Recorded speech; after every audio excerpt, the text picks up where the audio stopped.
அன்வர் பாஜா அவர்கள் எனக்கு தெரிந்த காந்தி பார்க் பகுதியிலே ஒரு 30-35 ஆண்டு காலம் அவர் ஆசிரியராக பணியாற்றி அரசு ஆசிரியராக பணியாற்றியவர். நாள்தோறும் காந்தி பார்க் பலகையிலே நாளொரு திருக்குறளை எழுதி ஒரு விழிப்புணர்ச்சி ஏற்படுத்துவார். நீண்ட நெடுங்காலத்துக்கு கொண்டு தொலைக்காட்சியின் நிகழ்ச்சிகளை பங்கெடுத்துக் கொண்டு திருக்குறளை முனைப்புடன் செயலாற்றி அவருடைய பணியை தலையாய பணி, அந்த பணியை தான் செய்து கொண்டிருப்பார். அப்படிப்பட்டவர் என்ற ஒரு நூலை இயற்றி அதை வெளியிடுவதற்குண்டான ஏற்பாட்டையும் இங்கே செய்யப்பட்டிருக்கிறது.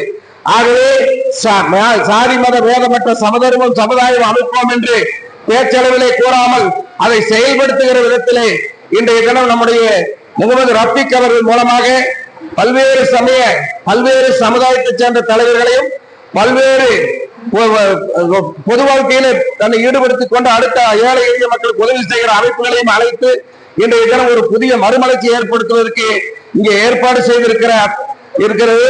அதற்கு வந்திருக்கிறவங்க அத்தனை பேரையும் வருக வருக வருக என வரவேற்பில் பெருமகிழ்ச்சி அடைந்து உதவுகிறேன். நன்றி, வணக்கம். அனைவரிடத்தில் நூல்கள் இருக்கா? வச்சுங்க, நேரம் வச்சுங்க. புத்தகம் நேரம் வைங்க ஐயா, புத்தகத்தை நேரம் பிடிக்கும்.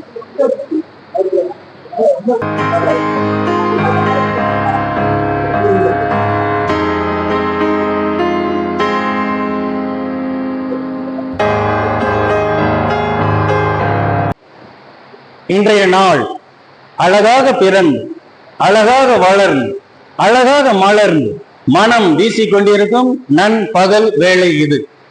இந்த இனிய வேளையிலே சமூக நீதி சர்வ சமய உரிமைகள் கூட்டமைப்பு மற்றும் Kovai economic chamber social wing இணைந்து வழங்கும் சமூக நல்லிணக்கம் 1500வது மீளாது விழா. ஆம், இந்த விழா அனைவரின் உள்ளங்களில் என்றும் நிலை பெற்றிருக்கும். இது உள்ளத்திலிருந்து மீளாது நிலைத்து நிற்கும் விழா என்பதால் இது மீளாது விழா. இந்த மீளாது விழாவில் சிறப்பானதொரு நிகழ்வாக, முத்தாய்ப்பான நிகழ்வாக ஒரு நூல் வெளியீட்டு விழா. நூல் குரல் மொழியில் மிளிரும் நபி மொழிகள் என்னும் நூல் வெளியீட்டு விழா இப்போது உங்கள் அத்துணை பேரில் இதயம் நிறைந்த வாழ்த்துக்களோடு சிறப்போடு நடைபெற உள்ளது. இதயம் நிறைந்து வாழ்த்துங்கள், துவா செய்யுங்கள். இந்த நிகழ்வுக்கு தலைமை தாங்கிக் கொண்டிருக்கும் அன்பிற்கும் பாசத்திற்கும் மரியாதைக்கும் உரிய பெருந்தகை கிருஷ்ணசுவாமி ஐயா அவர்களை நான் பார்க்கின்றேன். கிருஷ்ணசாமி ஐயாவோடு இந்த சபை நிறைந்து பார்க்கும் போது இந்த விழாவில் சிறாத்தோதிய பெருந்தகை அவருக்கு ஆஜியாருக்கும் அன்பிற்கும் பாசத்திற்கும் உரிய இங்கு கோட்டீஸ்வரன் ஐயாவும் அமர்ந்திருக்கின்றார். அவரோடு சேர்ந்து எனது வரவேற்புரையாற்றிய நீண்டகால கிட்டத்தட்ட ஒரு அரை நூற்றாண்டு கால நண்பர் இதயம் நிறைந்த பெருந்தகை வெங்கடேசனா இங்கே இருக்கின்றார். வெங்கடேசனும் சரி, கிருஷ்ணசுவாமியும் சரி, காக்கும் கடவுளின் பெயரை தாங்கிக் கொண்டிருப்பவர்கள். ஆம், இவர்கள் இருவருமே கிருஷ்ணன் என்று சொன்னால் சாரதியாக இருந்தவர். சாரதி அர்ஜுனனுக்கு சாரதியாக இருந்தவர். இலக்கியம் இதிகாசம் படித்தவர்களுக்கு தெரியும், சாரதி என்று சொன்னால் 2 சாரதிகள் உண்டு. ஒருவர் அர்ஜுனனுக்கு சாரதியாக இருந்தவர், இன்னொருத்தர் கர்ணனுக்கு சாரதியாக இருந்தவர் சல்லியன். ஆமா, அவர் பாதி வழியில விட்டு போட்டு போயிடுவாரு அந்த சாரதி. இந்த சாரதி கிருஷ்ணர் என்றும் வழிநடத்தி செல்பவர். வாழ்க்கைக்கு தேவையான வாழ்வியல் தத்துவங்களை சமூக நோக்கத்தோடு அறம் சார்ந்த கருத்துக்களோடு வாழ்வியல் மாண்புகளோடு ஒரு மனிதன் வாழ்ந்தானேயானால் அந்த சமூகம் தழைக்கும், சிறப்பானதாக இருக்கும், மேம்பட்டதாக இருக்கும் என்பது சான்றோர் வாக்கு. அதற்கு முதலில் இதயம் வேண்டும். அந்த இதயம் உள்ளவர்களால் தான் எதையும் மனம் நிறைந்து எந்த ஒரு செயலையும் சமூகத்திற்கு கொண்டு செல்ல முடியும். என்ன ஒரு பொருத்தம் பாருங்கள். நூலை வெளியிடுவதற்கு சென்னையிலிருந்து வருகை தந்திருக்கும் அன்பிற்கும் பாசத்திற்கும் மரியாதைக்கும் உரிய இதயம் உள்ள இதயத்துள்ள ஐயா அவர்களுக்கு வருகை தந்திருக்கிறார் ஆஜியார். அவருக்கும் மனமார்ந்த வாழ்த்துக்களை தெரிவித்துக் கொண்டு அவரோடு 3 எழுத்து மந்திரம், வாழ்க்கையில் எந்த ஒரு சூழலுக்கும் அன்பிற்கும் உண்டோ அடைக்கும் தாள், அன்பின் வழி அது உயிர் நிலை, உயிர் இயக்கத்திற்கு அடிப்படையாக இருக்கிற தத்துவம் என்பது தார்மீகமானது. அன்பு என்ற 3 எழுத்தும் தான். அந்த அன்பிற்கு பாசமான அன்பை செல்லுமிடமெல்லாம் வித்திட்டு விதைத்து வரும் பெருந்தகை எழுதகை அன்பு சிவாஜி குருஜி அவர்கள், அந்த சிவாத்மாஜி அவர்களுக்கும் எங்கள் இதயம் நிறைந்த வாழ்த்துக்களையும் பாராட்டுகளையும் இதயம் நிறைந்து அள்ளி வழங்குவதில் பெரும் மகிழ்ச்சி அடைகின்றோம். எதுவுமே கணக்கு இருக்குதுங்க. கணக்கு தவறுனா எல்லாமே பிறந்து போகும். அதற்கு கணக்காயர் என்று ஒரு வேண்டும் அல்லவா? எங்களின் அன்பிற்கும் பாசத்திற்கும் உரிய கேரளை கலிமுத்தின் ஐயா ஆணிகள் அவர்கள் இங்கே அமர்ந்திருக்கின்றார். அவர்களையும் இதை நேர்ந்து வாழ்த்துவதில் ஒரு மகிழ்ச்சி அடைகின்றேன். இந்த இனிய விழா சிறப்பதற்கு வித்திட்ட எனது அன்பு சகோதரர் ஜி.எம். ரஃபீக் என்று சொல்லக்கூடிய சர்வசமய கூட்டமைப்பினுடைய பொதுச் செயலாளராக செயல்பட்டுக் கொண்டிருக்கிற அந்த பெருந்தகைக்கு என் இதயம் நிறைந்த வாழ்த்துக்களை உரித்தாக்கி மகிழ்ந்து இந்த நூல் வெளியிடுவதற்கு இசைவு தந்து சென்னையிலிருந்து வருகை தந்து எம்மையும் வாழ்த்துவதற்கு அன்போடு ஒத்துழைத்து ஆதரவு தந்து இசைவு தந்த இதாயத்துல்லா ஹாஜியார் அவர்கள் நூலினை வெளியிட சிவாத்மா குருஜி அவர்கள் நூலினை பெற்றுக்கொள்ள அனைவரும் பெற்றுக்கொண்டு எம்மையும் வாழ்த்துங்கள். அந்த நூலில் உள்ள கருத்து விதைகளை சமூகத்திற்கு எடுத்துச் செல்லுங்கள் என்பது அன்பு வேண்டுகோளாக வைத்து, ஏனென்றால் இந்த நூல் ஒரு ஒப்பீட்டு நூலாக எழுதப்படவில்லை, சமூக மேம்பாட்டுக்கான ஒரு நூலாக, சமூகம் தலைப்பதற்காக 2000 ஆண்டுகளாக வள்ளுவர் பேராசான் சொன்ன அரும் கருத்துக்களையும் அதை வலியுறுத்தி 1500 ஆண்டுகளாக காலம் காலமாக இருக்கின்ற அந்த ஆதாம் ஏவர் காலத்திலிருந்து வந்த வடிவமைத்த காலத்தில் இறுதி நபியாக நிறைவு நபியாக வருகை தந்து 1500 ஆண்டுகள் வாழ்விந்து வாழ்வியல் சான்றாக இருந்த பெருமானார் முன்மாதிரியான நபிகள் பெருமானார் அவருடைய சிறப்பு நிகழ்வாக மீளாது விழாவில் நடைபெறுகின்ற நூல் அவருடைய கருத்துக்களை நபி பெருமானாரின் மொழிகள் குரல் மொழியில் மிளிரும் நபி மொழிகள் என்னும் நூல் இப்போது உங்கள் அனைவரின் வாழ்த்துக்களோடு மறு ஆய்வோடு இங்கே வெளியிடப்பட உள்ளது. அந்த நூலினில் உள்ள கருத்து விதைகளை உங்கள் உள்ளங்களில் விதைத்து வாழ்த்துரைக்க வந்திருக்கும் கோட்டீஸ்வரனார் ஐயாவுக்கும் வாழ்த்து சொல்லி இந்த நூல் வெளியீட்டு நிலை அன்போடு நடித்து தருமாறு அன்போடு கேட்டுக்கொள்கிறோம். ஐயா, நூல் வெளியிடுங்க ஐயா. உலக மக்கள் அனைவரும் படைத்த ஒரே இறைவனுக்கு உரித்தாகும். சாந்தியும் சமாதானமும் இன்றைய நிகழ்வின் நாயகனாக இருக்கக்கூடிய நபிகள் நாயகம் ஸல்லல்லாஹு அலைஹி வஸல்லம் அவர்கள் மீதும் இந்த இனிய விழாவிலே கலந்து கொண்டிருக்கக்கூடியவர்கள் ஒவ்வொருவர் மீதும் உண்டாகட்டும். அன்பிற்குரிய சகோதரர்களே சகோதரிகளே, ஏதோ நீங்க பேசுறதா ஒரு 2 நிமிஷம் நான் அமைதியா இருக்கேன். நீங்க பேசி முடிச்சோம்னா நான் பேசுறேன். கொஞ்சம் குழந்தைகளை கொஞ்சம் அமைதி. சகோதரிகளே, இந்த நிகழ்வுகளை கலந்து கொண்டிருக்கக்கூடிய குருஜி அவர்களே, நம்மோடு வர இல்லை என்றாலும் நமக்கு வாழ்த்து தெரிவித்திருக்கக்கூடிய பேராசிரியர் சுகவீரபாண்டியன் அவர்களே, எனக்கு முன்னால் பேசிய என் அன்பு சகோதரர் சுரேஷ் கண்ணன் அவர்களே, தணிக்கை ராஜேந்திரன் அவர்களே, முகமது கலிமுதீன் ஆடிட்டர் அவர்களே, அன்பு சகோதரர் கிருஷ்ணசாமி அவர்களே, சேலம் பால் அவர்களே, சிங்கராயர் அவர்களே, அருண்தாஸ் அவர்களே, கோட்டீஸ்வரன் அவர்களே, ராஜேந்திரன் அவர்களே, பொதுச்சாமி அவர்களே, வேலுச்சாமி அவர்களே, இந்த நிகழ்வுக்கு காரணமாக அமைந்திருக்கக்கூடிய என் அன்பு சகோதரர், நாளெல்லாம் மக்கள் நலமே என் நலன் என்று இது போன்ற நிகழ்ச்சிகளை மாதம் 1 முறை 2 முறை எல்லாம் செய்து ஏழை எளியவர்களுக்கு உதவி செய்யக்கூடிய அன்பு சகோதரர் ரபீக் அவர்களே, அவருக்கு உறுதுணையாக இருக்கக்கூடிய ராம வெங்கடேசன் அவர்களே மற்றும் அன்பு சகோதரர் சத்தரியா அவர்களே, நாகராஜன் அவர்களே, ஒவ்வொருவர் பேராக சொல்ல ஆசைதான். அவருடைய பெயர் சொல்ல இயலவில்லை. உங்கள் அனைவரையும் பேர் சொல்லி அளித்ததாக அன்வர் பாஷா உள்ளிட்ட அனைவரும் ஏற்றுக்கொள்ளுமாறு கேட்டுக்கொள்கிறேன். ஒரு நல்ல ஒரு நூல் கோல் மொழியில் மிளிரும் நபி மொழிகள் என்ற ஒரு நூலை வெளியிட்டிருக்கிறார்கள். ஏறத்தாழ 20 வருடங்களுக்கு முன்பாக திருநபி வாழ்வும் திருக்குறட்பாவும் என்ற ஒரு நூலை நான் எழுதியிருந்தேன். திருநபி வாழ்வு, திருக்குறட்பா, திருவள்ளுவர் வாழ்ந்ததாக நமக்கு வரலாறு, அவருடைய வாழ்வு என்ன என்பது நமக்கு தெரியாது. திருக்குறளை ஒட்டி நபிகள் நாயகம் ஸல்லல்லாஹு அலைஹி வஸல்லம் அவர்கள் வாழ்ந்த அந்த குறள்களை ஒப்பிட்டு ஒரு நூல் எழுதியிருந்தேன். பல நீதியரசர்களே பாராட்டினார்கள். அது ஒரு பக்கத்தை நாங்க படிச்சுட்டு போய் ஒரு கூட்டத்தை முழுமையா பேசிட்டு வந்துருவோம். அந்த அளவுக்கு குறளும் நபிகளாருடைய வாழ்வும் இருந்தது என்று சொல்லுவார்கள்.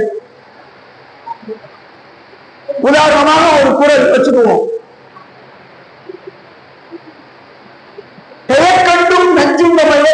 நயத்தக்க நாகரிகம் வேண்டும். ஒரு நல்ல நாகரிகம் வேண்டும் என்று சொன்னால், நயத்தக்க நாகரிகம் வேண்டும் என்று சொன்னால் நஞ்சை கூட உண்டு அமைவர் என்பது குரல். நபிகள் நாயகம் ஸல்லல்லாஹு அலைஹி வஸல்லம் அவர்கள் எப்படி வாழ்ந்து காத்திருக்கிறார்கள்? ஒரு அவையிலே உட்கார்ந்து இருக்கிறார்கள். எப்பொழுதும் அவருக்கு அன்பளிப்பு வந்தால் எல்லாருக்கும் கொடுத்துட்டு சாப்பிடுவாங்க. சாப்பிட்டு பார்ப்பாங்க, எல்லாருக்கும் கொடுத்துட்டு அவர் சாப்பிடுவாங்க. ஒரு நாள் ஒரு வயதான மூதாட்டி ஒரு அன்பளிப்பு திராட்சை பழத்தை கொண்டு வர்றாங்க. அந்த திராட்சை பழத்துல முதல் பழத்தை அவர் சாப்பிட்டு பார்க்கிறாரு. சாப்பிட்டு யாருக்கும் கொடுக்காம அவரே சாப்பிட்டார். தோழர்கள் கேட்கிறாங்க, எப்பொழுதும் நபிகள் அவர்கள் நீங்கள் எல்லாருக்கும் வழங்கி சாப்பிடுகிறீர்கள், ஏன் இன்றைக்கு நீங்களே சாப்பிட்டு விட்டீர்கள்? அப்பொழுது நபிகள் அந்த மூதாட்டியை அனுப்பிவிட்டு சொன்னார், அவர் கண்ட பழங்கள் அத்தனையும் கடுமையான புளிப்பு. அந்த புளித்த பழத்தை நான் உங்களுக்கு கொடுக்க விரும்பவில்லை. அந்த புளிப்பை நானே முழுமையாக சுவைத்து விட்டேன். புளிப்பை கூட சுவைப்பது அது போன்ற அந்த ஒரு நூல் முடிந்தால் எதிர்காலத்திலே இங்கே வழங்குவேன். நண்பர்களுக்கு நபிக்கவர்கள் கொடுக்கும்படி கேட்டுக்கொள்கிறேன். இன்றைக்கு நபிகள் நாயகம் அவருடைய 1500வது விழா விழாவெல்லாம் எடுத்தோம். அவர் ஒரு புரட்சியாளர். இந்தியாவிலே திருமூலர் ஒரு புரட்சியாளர். 3000 ஆண்டுகளுக்கு முன்பு வாழ்ந்தவர். சமீபத்திலே வள்ளலார் ஒரு புரட்சியாளர். இந்த நூற்றாண்டிலே தந்தை பெரியார் ஒரு புரட்சியாளர். பெரியார் எந்த எம்எல்ஏ பதவியோ எம்பி பதவியோ வகிக்கல. சுரேஷ் கண்ணாவும் சேர்த்து சொல்லிக்கிறேன். மகாத்மா காந்தி எந்த எம்பி பதவி எந்த எம்எல்ஏ பதவி வகிக்கல. இன்னைக்கு இந்தியாவில் இந்த 2 பேரைத்தான் பெரிதும் போட்டுகிறார்கள். எந்த கட்சியிலும் சரி, இந்தியா முழுவதும் எத்தனையோ பேர் பிரதமரா இருந்தாங்க, முகவரி இல்லை. அமைச்சர்களா இருந்தாங்க, முகவரி இல்லை. ஏன் இந்த 2 பேரும் பதவியிலே இல்லாம ஒருத்தர் தேச தந்தைகிறோம், ஒருத்தரை புரட்சியாளர் சமூக நீதிக்காக சொல்றோம், தந்தைன்னு சொல்றோம். என்ன காரணம்? மக்களுக்காக உழைத்தார்கள், அவர்கள் தொண்டு செய்தார்கள், மக்களை பற்றியே சிந்தித்தார்கள். இன்னைக்கு அவர் பேரை சொல்றதுக்கு இன்னைக்கு 10,000 பேர் 1,00,000 பேர் இன்னைக்கு இருக்காங்க. அதனால உங்கள பல பேர் பதவியில இல்லாம இருக்கலாம். ஆனா செய்ய வேண்டிய நற்கர்மம் என்ன தெரியுமா? நல்லறம். எல்லா வேதங்களும் சொல்வதை, திருக்குரான் சொன்னதை நபிகள் எடுத்து சொன்னார். என்ன சொன்னார்? இறப்புக்கும் பிறப்புக்கும் நடுவே இருக்கக்கூடிய வாழ்க்கை இருக்கிறதே, இந்த வாழ்க்கை எதற்காக? ஏதோ உணவு உண்பது, திருமணம் செய்வது, குழந்தை வளர்ப்பது என்பதற்கு மட்டுமல்ல. வேதங்கள் சொல்கிறது, திருக்குறானும் சொல்லுகிறது, அதை நபிகள் எடுத்து சொல்றார். இந்த 2க்கும் நடுவிலே இருக்கக்கூடிய இந்த வாழ்க்கை என்பது ஒரு பரீட்சை, ஒரு சோதனை. உங்களில் எத்தனை பேர் நல்ல காரியம் செய்து என்னிடம் வருகிறீர்கள்? இறைவனாகிய என்னிடம் எவ்வளவு நல்ல அறங்கள் செய்து வருகிறீர்கள் என்பதை சோதிப்பதற்குத்தான் இந்த வாழ்க்கை. அப்ப நாம எல்லாம் உணர்ந்து கொள்ளணும், நமக்காக மட்டும் வாழ்வதல்ல வாழ்க்கை, பிறருக்காக வாழ்வதும் வாழ்க்கை. ஊரார் பிள்ளையை ஊட்டி வளர்த்தா தன் பிள்ளை. அதுக்கு 2 பொருள் இருக்கு. என்ன இந்த பொருள்? உங்களுக்கு தெரிஞ்ச பொருள் என்னன்னா, பிறருக்கு உதவும் போது உங்களுக்கு உதவி தரும். இது எல்லா மதங்களிலும் இருக்கிறது. நபிகள் நாயகம் என்ன சொன்னார்? ஒரு கருத்தை சொன்னார், அதற்காக அவர் சென்னடி பெற்றார், கண்ணடி பெற்றார், எல்லா துன்பங்களும் அவர் அனுபவித்தார். அவருடைய பிள்ளைகள் பல துன்பங்களை அனுபவித்தது. அவர் குடும்பம் ஊரை விட்டு ஒதுக்கி வைக்கப்பட்டது பல ஆண்டுகள். அப்படி இருந்தும் அதையெல்லாம் கவலைப்படாத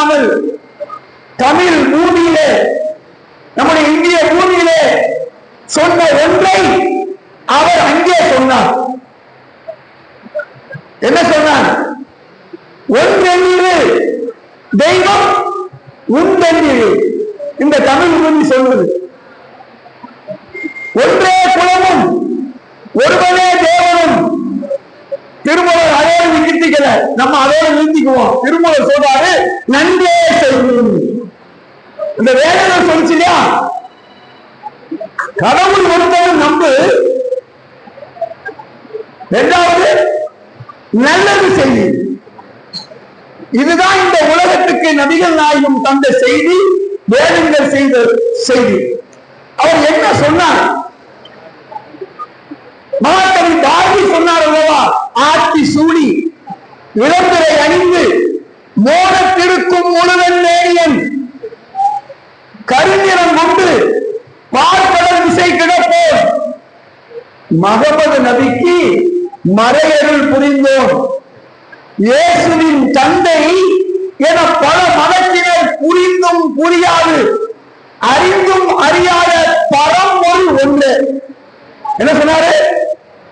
அதைத்தான் தமிழ் பூமியிலே திருமூலர் காலம் ஒவ்வொரு காலமும் சொன்ன அந்த செய்தியை திருக்குரான் வசனத்தை எடுத்து சொன்னார்.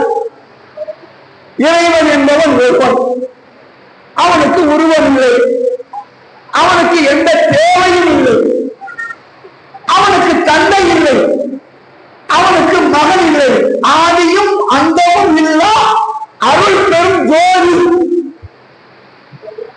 அகர முதல எழுத்தெல்லாம் ஆதி பகவன் முதற்றே வள்ளுவன் சொன்னான். அவனுக்கு எந்த தேவையில்லை, வேண்டுதல் வேண்டாமை இல்லாம். நம்ம வள்ளுவர் சொன்னதைத்தான் அவர் சொன்னாரு. தனக்கு உவமை இல்லாம் வள்ளுவர் சொன்னாரு. அதைத்தான் இறைவனுக்கு இணையாக யாரும் இல்லைன்னு சொன்னார். நாம பல்லாயிரம் வருஷமா இந்த பூமியில சொன்னத 1400 வருஷத்துக்கு முன்ன நபிகள் நாயகம் மக்காவுல சொன்னார். அதற்கு அவர் பட்ட சிரமங்கள் கஷ்டங்கள் எவ்வளவு என்று சொன்னால் சொல்லனா தாங்க முடியாத சிரமங்கள். அவர்தான் நபிகள் நாயகம். இன்னைக்கு ரபிக்கு மாமனிதர் நபிகள் நாயகம் விருது கொடுக்கிறார் இல்லையா, அந்த நபிகள் நாயகத்தை நாம கொஞ்சமாவது தெரிஞ்சுக்கணும். அவர் யாருன்னு சொன்னா முஸ்லிம்களுக்கு மட்டுமல்ல, குர்ஆன் சொல்லுது ரஹ்மத்துல் ஆலமீன், அகில உலகத்திற்கும் அவர் அருட்கொடை. பிரபஞ்சம் குருஜி வச்சிருக்காரு, என்ன வச்சிருக்காரு? பிரபஞ்ச அமைதி சேவாசனம். இந்த அமைதி, அன்பு மூலம் அமைதி என்பதுதான் இஸ்லாமிய ஒரு வார்த்தை. அது ஏற்கனவே சைவங்கிற வார்த்தையில நமக்குள்ள இருக்கு. சைவம் என்ன சொல்றது? அன்பும் சிவமும் இரண்டென்பார் அறிகிறார். இஸ்லாத்துக்கு இன்னொரு பேர் என்ன தெரியுமா? சரணாகதி. நம்ம நாட்டில் வைணவம் சொல்றது என்ன? வைணத்துடைய பொருள் என்ன? சரணாகதி. இந்த ரெண்டையும் நபிகள் நாயகம் எடுத்து வச்சார். புதுசாவும் சொல்லல, ஏற்கனவே பல தீர்க்கதரிசிகள் ஆதாம் முதல் ஆபிரகாம் முதல் இந்தியாவில் தோன்றிய 1000 தீர்க்கதரிசிகள் 1-2 பேர்ல. திருக்குர்ஆன் சொல்லுது இந்தியாவில் 1000க்கு மேற்பட்ட தீர்க்கதரிசிகள். அவர்கள் பேர்களை வேற வேற பேரா சொல்றோம். இதையெல்லாம் நபிகள் நாயகம் சொல்றாரு. 1,00,000க்கு மேற்பட்ட தீர்க்கதரிசிகள் சொன்னதைத்தான் நான் சொன்னேன். புதுசா ஒன்றும் சொல்லல, நான் புதுசா ஒன்றும் சொல்லல. சைவ சபை என்ன சொல்லுச்சோ, வைண சபை என்ன சொல்லுச்சோ, அந்த யூத சபை என்ன சொல்லுச்சோ, கிறிஸ்தவ சபை என்ன சொல்லுச்சோ, அதைத்தான் நபிகள் நாயகம் சொன்னாரு. அப்படிப்பட்ட நபிகள் நாயகம் தான் இந்த மக்கள் எவ்வாறு வாழ வேண்டும் என்பதை தெளிவாக சொன்னார். அதை நமது மௌலானா கலீமுல்லி நீங்க கேட்டீங்கன்னா கேட்டுக்கீங்கல்ல, ஒரு நேரத்துக்கு முன்ன பேசினார். வாழ்க்கையை எவ்வாறு பிடித்துக் கொள்ள வேண்டும், நாம் நம்ம குடும்பம், அதே போன்று சமூகம், நம்முடைய தொழில், இப்படி பிரிந்து கொண்டு வாழும்போது சமூகத்தை பற்றி சிந்திப்போம். ரொம்ப பேரு தான் உண்டு தான் வேலை ஒன்று இருப்பாங்க. எல்லா கஷ்டமும் வரும், எல்லா நஷ்டமும் வரும். நீங்க பொது வேலையை நீங்க செஞ்சு பாருங்க, பொது காரியங்கள் அறக்காரியங்கள் நீங்க செஞ்சு பாருங்க, உங்க வாழ்க்கையில நிம்மதி வரும். உங்க வாழ்க்கையில ஆக இங்க வந்திருக்கக்கூடிய எல்லாருமே எனக்கு தெரிஞ்சு பொது வேலையில் இருக்கிறதுனால நீங்க தான் இங்க வந்திருக்கீங்க, இல்லைன்னா நீங்க வந்திருக்க மாட்டீங்க. அப்ப நீங்க எல்லாருமே இறைவனுடைய கலாசம், இறைவனுடைய அருளை பெற்றவர்கள். வந்திருக்கக்கூடிய எல்லாரும் உங்க நேரத்தை ஒதுக்கி சீரியல் பார்க்காம அல்லது வேறு வகையான விஷயங்களிலே ஈடுபடாம இங்க வந்திருக்கீங்கன்னு சொன்னா என்ன காரணம்? ஒரு நல்ல காரியம் நடக்குது, ரவிக்கும் வெங்கடேசனும் இந்த சர்வமத கூட்டத்தை நடத்துறாங்க, அதன் மூலமா ஒரு நல்ல நிகழ்ச்சிகள் நடக்குது. வீடு இல்லாதவர்களுக்கு வீடு, வேலை இல்லாதவர்களுக்கு வேலை, தொழில் தெரியாதவர்களுக்கு தையல் மிஷின் கொடுப்பது, அவர்களுக்கு தையலை கற்றுக் கொடுப்பது, அவர்களுக்கு சான்றிதழ் வழங்குவது, இப்படி பல வேலையை சோழர் ரவி செய்துட்டு வர்றாரு. அவருக்கு நீங்க எல்லாம் உதவி இருக்கீங்க. சுயக்கண்ணன் உதவுறாரு, ராமரைக்கண்ணன் உதவுறாரு, இப்படி ஒவ்வொரு நண்பர்களும் இங்க சொன்னாங்க. தணிக்கை ராஜேந்திரன் நான் செய்யறேங்கிறாரு, கிருஷ்ணசாமி நான் செய்யறேங்கிறாரு. இப்படி ஒவ்வொருவரும் நாங்கள் உதவுகிறோம் என்று வந்து நிக்கிறீங்கள, இதுதான் வாழ்க்கையின் அடிப்படை. இறைவன் சொல்றான், நீ எனக்கு உதவி செய்ய, நான் உனக்கு உதவி செய்வேன். குர்ஆன் எப்படி சொல்றது? இன் தன்சுருல்லாஹ யன்சுருக்கும், நீ எனக்கு உதவி செய்ய, நான் உனக்கு உதவி செய்றேன். எல்லாம் வல்ல இறைவனுக்கு என்ன உதவி தேவை? எந்த உதவியும் இறைவனுக்கு தேவையில்லை. ஏன்னா தனக்கு உதவி இல்லாதவன், வேண்டுதல் வேண்டாம இல்லாதவன் யாரு?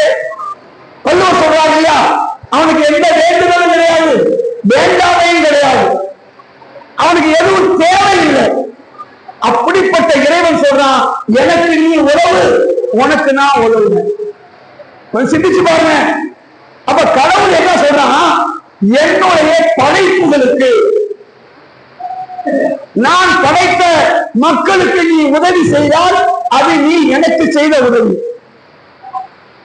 அதே திருமூலர் சொல்றாரு, நடமாடும் கோயில் நம்பருக்கு ஒன்று ஈடு, படமாடும் கோயில் பகவத்கது ஆமே. எப்படி சொல்றாரு? குருஜிக்கு தெரியும். நடமாடும் கோயில், ஏழை எளியவர்களுக்கு நீ உதவு, அதுதான் நடமாடும் கோயில்.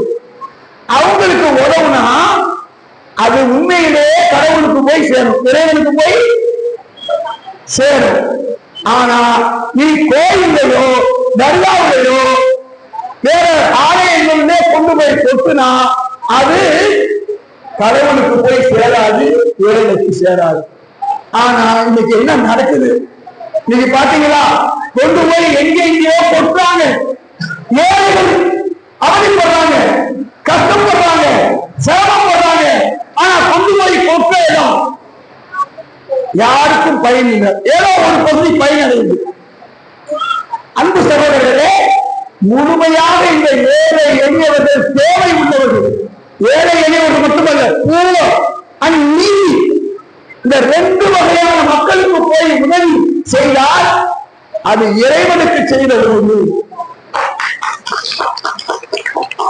ஏழையின் சிரிப்பில் இறைவனை காணலாம். ஆக நாம் நம் குடும்பம், நம் உறவுகள் போக நம்மை சார்ந்த ஏழைகளுக்கும் உதவ வேண்டும். அப்படி உதவுவதுதான் இந்த வாழ்க்கையுடைய லட்சியம். இதை புரிந்து கொண்டால் நாம ஓடி ஓடி போகலாம். நான் 2 நாளா ராமநாதபுரம், பரமக்குடி, புதுவலச, கோயம்புத்தூர் வந்து எடுத்து வந்திருக்கேன்னா இந்த மாதிரி ஏழைகளுடைய உதவுவதற்கு ஆடிட்டர் கலைஞர் இருக்காரு. இங்க தமிழ்நாட்டில் ரபீக் சொன்ன மாதிரி 3600 ஊர்கள்ல வட்டி இல்லாம கடன் கொடுப்பது, விதவைகளுக்கு பென்ஷன் கொடுப்பது, அதே போன்று ஸ்காலர்ஷிப் கொடுப்பது, இப்படி பல நல்ல காரியங்கள், தொழில் உதவி, மருத்துவ உதவி, இப்படி ஒரு 3600 அமைப்புகளை ஓடி ஓடி உருவாக்குறதுனால நான் ஓடா தேங்கிடுவேன். இப்ப எனக்கு 70 வயசு ஆக போகுது, வயசை சொல்லிட்டேன், 70 வயசு ஆக போகுது. நான் ஒன்றும் குழந்தைல எல்லா ஊருக்கும் நான் வாங்கி கொடுத்துக்கிட்டே இருக்கேன். ரவி சொன்னாரு, கொடுக்க என் பணம் ஏதாவது குறைஞ்சிருக்கா? குறையல. சரி, என் குடும்பத்தில் எப்படி இருக்காங்க? எல்லா பிள்ளைகளும் நான் கல்வி உதவி தொகை தர்றதுனால என் பிள்ளைங்க பூரா 9000 ரூபாயில இன்ஜினியரிங் படிச்சாங்க, 13000 ரூபாயில டாக்டர் படிச்சாங்க.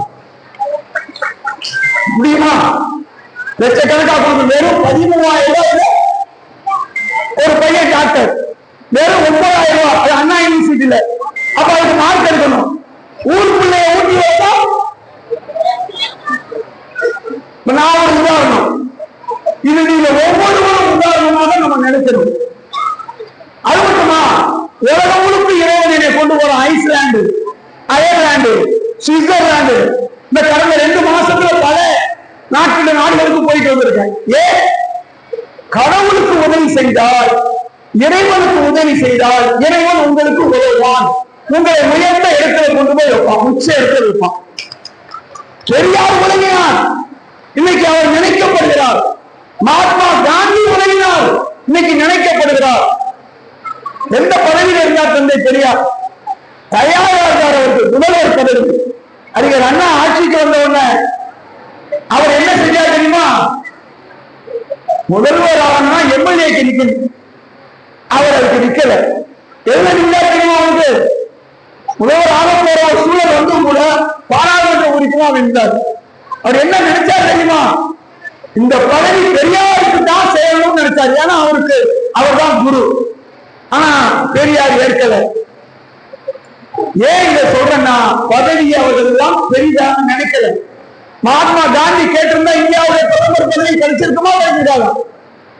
கிடைச்சிருக்கும் இல்லையா? ஜனாதிபதி கிடைக்கணுமா? கிடைச்சிருக்காதா? கிடைக்கும். ஏன்? அவர்கள் மக்களை பற்றி சிந்தித்தார்கள். அதுதான் இந்த வந்திருக்கக்கூடிய நீங்கள் அனைவரும் மக்களை பற்றி சிந்திப்பவர்கள். ஒரு எம்எல்ஏ எம்பி ஆவது அல்ல. சுரேஷ் கண்ணன் அவர்கிட்ட கேட்டாரு, அண்ணன் நான் நிக்கலாம்னு சொன்னாரு. அதுக்குதான் எல்லாரும் பேசிட்டு. அன்பு சகோதரர்களே, நாம் எப்பொழுது பிறருக்கு உதவுகிறோமோ நமக்கு இறைவன் உதவுவான். அந்த அடிப்படையிலே நாம் மக்களுக்கு உதவக்கூடியவர்களாக இருக்கணும். நீங்க பல்வேறு அமைப்புல இருந்து வந்திருக்கீங்க, நீங்க பலருக்கு உதவி செய்யறீங்க. உங்க உதவியை தொடர்ந்தால் நிச்சயமாக உங்களுக்கு இறைவன் உங்களோடு இருப்பான். எப்ப கடவுள் உங்களோடு இருப்பான்? நீங்க கடவுளுக்காக பயணித்தால் இறைவன் உங்களோடு இருப்பான். இல்ல நாகராசன் இருக்காரு, மனசாட்சி உங்களோடு இருக்கும். இறைவன் தான் யாரு? இயற்கையும் இறைவன் தான், மனசாட்சியும் இறைவன் தான். என்ன, எல்லாமே இறைவன் தான். நீங்களும் இறைவன் தான். அதே அகம் பிரம்மாஸ்மின்னு அதையும் சொல்லிட்டாங்க. நம்மோட இறைவன் இருக்கிறான். இறைவனுக்கு நீங்க உருவம் போடுறது. தந்தை பெரியார் எதிர்த்த இறைவன் வேறு, கடவுள் வேறு. அவர் ஏற்றுக்கொண்டது வேறு. அன்பு சகோதரர்களே, இந்த அடிப்படையை புரிந்து கொண்டு பிறருக்கு உதவும். நான் ஏன் இங்க வந்திருக்கேன்னா, சகோதரர் ரவீக் அவர்களும் வெங்கடேசன் அவர்களும் இது போன்ற நல்ல காரியங்களை அற்புதமாக செய்து கொண்டிருக்கிறார்கள். தொடர்ந்து ஒரு தூய பணியை சகோதரர் ஜக்கரியா செஞ்சுட்டு இருக்கார். படிச்சு பார்த்தீங்கன்னா தெரியும். எல்லா வேதங்களிலும் உள்ள ஒன்றை குர்ஆன் என்ன சொல்லுது என்பதை எடுத்து இன்னைக்கு இங்க போட்டிருக்காரு. இது ஏதாவது எந்த மதத்துக்காவது விரோதமானதா? இல்லை.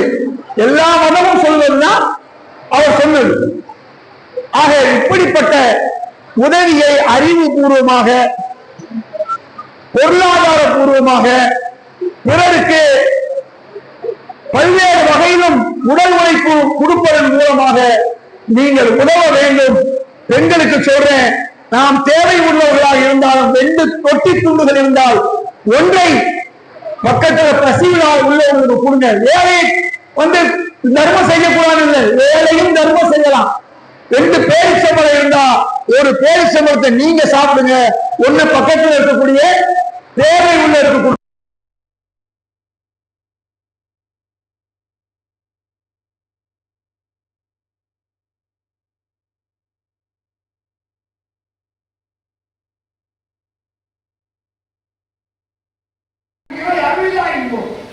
நபிகள் நாயகம் சொல்றாரு,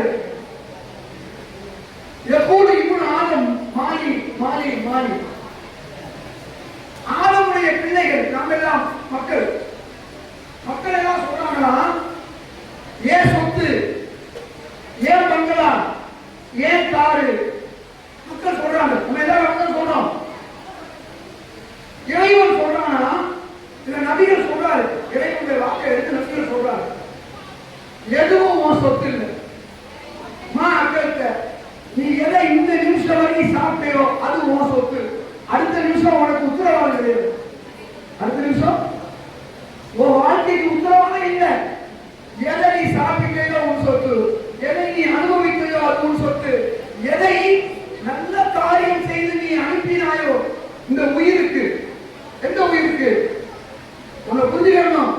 ரொம்ப பேர் என்ன நினைச்சிருக்காங்க, நம்மளை எரிச்சிட்டா அதோட முடிஞ்சு போச்சு, புதைச்சிட்டா அதோட நம்ம நிலைமை முடிஞ்சு போச்சு. இந்த மறு வாழ்வு, அந்த சோதனைக்கு தீர்ப்பு கொடுக்கக்கூடிய ஒரு அடுத்த ஒரு பிறப்பு இருக்கிறது அல்லவா, அந்த பிறப்பு இந்த உடம்புக்கு இல்லை. எந்த உடம்புக்கு இல்லை. நீங்க நாம தான் நினைக்கிறோம் கிருஷ்ணா ஸ்வீட் ஸ்டார்ட் பண்ண நாக்கில் வச்சா இன்னைக்குது, இன்னைக்குதான் இல்லையா? நாம என்ன நினைக்கிறோம், நாக்கு சுவைக்குதுன்னு நினைக்கிறோம். நண்பர்களே, இல்லை. சுவைப்பது உங்க உயிர், நாக்கு இல்லை. செத்து போனவன் கொண்டு போய் வைங்க, ஒரு கிருஷ்ணா ஸ்வீட்டை கொண்டு போய் வைங்க, இனிக்குமா? இனிக்குமா? இனிக்கிறார். என்ன அடிங்க, எனக்கு வலிக்கும். ரவிக்கு அடிங்க, வலிக்குமா வலிக்காதா? சரி, நான் இறந்து போயிட்டேன், என்னை வந்து அடிச்சா எனக்கு வலிக்குமா? வலிக்குமா? வலிக்குமா? ஏன் வலிக்காது? என்கிட்ட இருந்த ஒரு பொருள் போயிடுச்சு, என்னிடம் இருந்த ஒரு பொருள் போயிடுச்சு. அது என்ன பொருள் சொல்லுகிறோம்? உயிர். இங்கிலீஷ்ல அது பேர் சோல். என்ன விட்டு போயிடுச்சு. அதுதான் இவ்வளவு நாளா சாப்பிட்டத அனுபவிச்சிச்சு, குடுத்தினத அனுபவிச்சிச்சு. அந்த அனுபவிச்சது எது தெரியுமா? அந்த உயிர். அந்த உயிர் எங்க போயிருக்கு? அது எங்க இருந்து வந்துச்சோ அங்கே போயிடுச்சு. அந்த உயிர் எங்க போயிடுச்சு? எங்க இருந்து வந்துச்சோ அந்த உயிர் போயிடுச்சு. அந்த உயிர் தான் இந்த வாழ்க்கை. அந்த உயிருக்கு தான் நீங்க செய்யற அநியாயம் செய்யற ஹிட்லர் தான் சும்மா விட்டுவானா? நமக்கு மேல ஒரு இருக்கான், ஹிட்லர் செஞ்ச தப்புக்கெல்லாம் தண்டனை இங்கே கிடைக்கிறதாலும் அங்கே கிடைக்கும். அது ஹிட்லரா இருந்தாலும் சரி, நம்ம ஊர் ஹிட்லரா இருந்தாலும் சரி, எல்லாருக்கும் உண்டு. ஆக வாழ்க்கையை நாம் சிந்திக்க வேண்டியது என்னன்னு சொன்னா, நம்முடைய உயிருக்கு ஒரு கேள்வி கணக்கு இருக்கிறது. இதைத்தான் நபிகள் நாயகம் சொன்னார். அந்த ஊர் மக்கள் என்ன சொன்னாங்கன்னா, அதெல்லாம் கிடையாது, நாங்க செத்து போயிட்டா எங்களுக்கு ஒன்றும் கிடையாது. அப்ப நபிகள் நாயகம் சொன்னாரு, ஓ உயிருக்கு தாண்டா வாழ்க்கை, அந்த உயிரை நீ காப்பாற்று, அந்த உயிர் முக்கியம். ஆக அந்த உயிருக்கான வாழ்க்கை இருக்குது. நாம் பயந்து வாழ வேண்டும். அச்சத்துடன் பிறருக்கு ஏமாற்றாமல், பிறருக்கு தீங்கு செய்யாமல், பிறரை வந்து பழி வாங்காமல் நாம் வாழ்க்கையை நடத்த வேண்டும். அப்படி வாழ்ந்துவிட்டால் நாம் நல்ல மனிதர்கள். அன்பிற்குரிய சகோதரர்களே, பேச சொன்னா எவ்வளவு பேசிட்டு போவேன். இத்துடன் எனது வார்த்தையை முடித்து நண்பர்களுக்கு நன்றி கூறி விடைபெறுகிறேன். வணக்கம். என்னுடைய பணிவான வணக்கத்தை எதிர்காட்டியது. நல்ல ஒரு சிறப்பான விழா. இந்த விழாவை என்னுடைய அன்புக்குரிய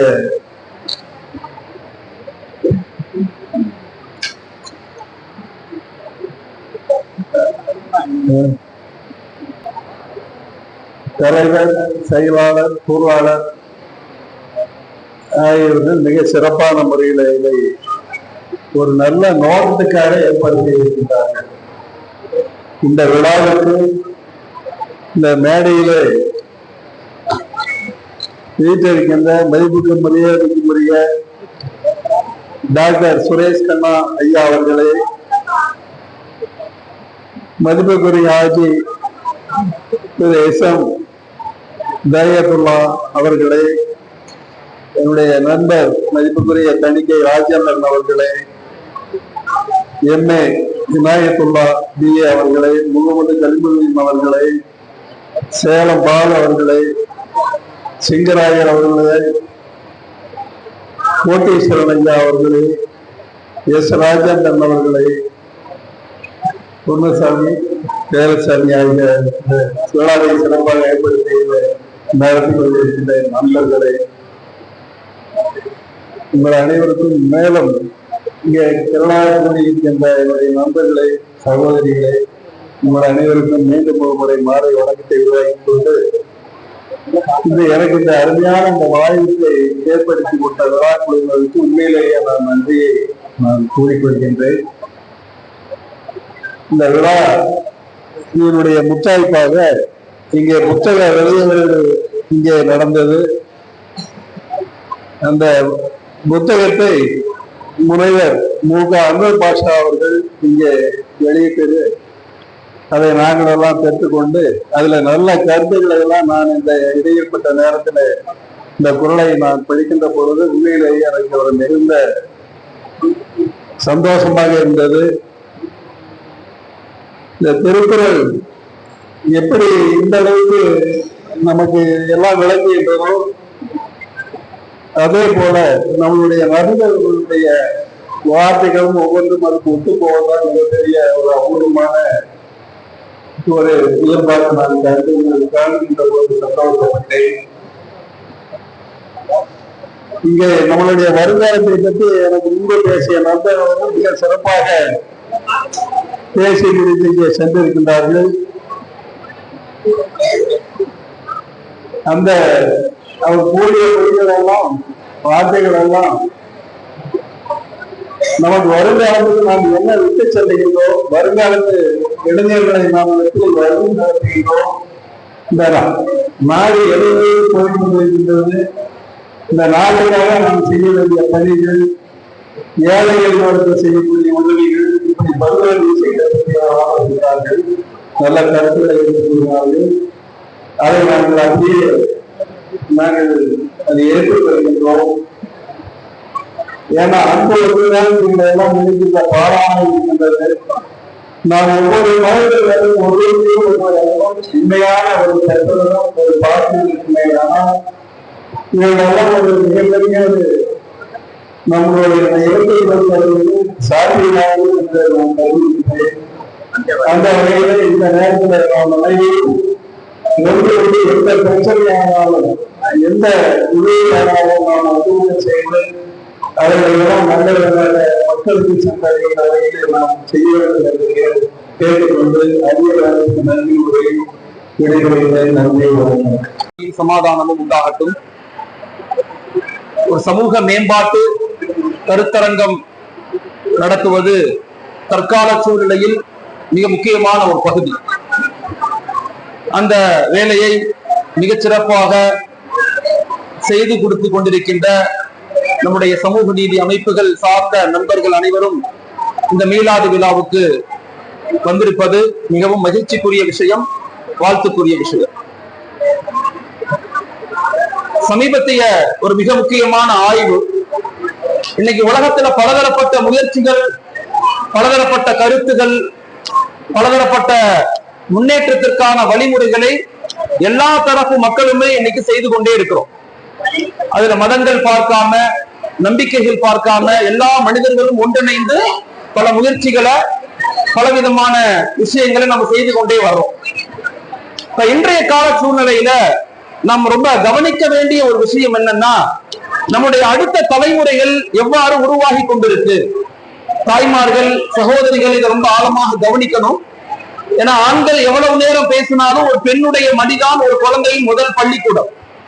அடுத்த தலைமுறையை உருவாக்க வேண்டிய மிகப்பெரிய பொறுப்பு யாருக்கு இருக்குன்னா நம்முடைய சகோதரிகள் பெண்களுக்கு தான் இருக்கு, தாய்மார்களுக்கு தான் இருக்கு. இப்ப இன்றைய கால சூழ்நிலையில இன்னைக்கு மனித இனத்தினுடைய மிகப்பெரிய ரெஸ்பான்சிபிலிட்டி, த ஹியூமன் ரெஸ்பான்சிபிலிட்டி, மதங்கள் தாண்டி, நம்பிக்கைகள் தாண்டி, எல்லா விதமான சிந்தனைகளையும் தாண்டி அதிக மனிதர்களாக நமக்குள்ள ஒரு மிகப்பெரிய பொறுப்புகள் நமக்கு இருக்கு. அந்த பொறுப்புகளை நம்ம விளங்கி சரிவர நாம அடுத்த தலைமுறையை சரியான தலைமுறையாக, ஒழுக்கமான தலைமுறையாக, அன்பான தலைமுறையாக, ஆற்றல்களை சரிவர பயன்படுத்தக்கூடிய தலைமுறைகளாக உருவாக்க வேண்டிய மிகப்பெரிய ரெஸ்பான்சிபிலிட்டி இன்னைக்கு எல்லா மனிதர்களுக்கும் இருக்கு. மனிதர்களாக நமக்கு ரெண்டு ரெஸ்பான்சிபிலிட்டி இருக்கு. ஒன்று நம் படைத்தவனுக்கு செய்ய வேண்டிய கடமை, இரண்டாவது மனிதர்களுக்கு செய்ய வேண்டிய கடமை.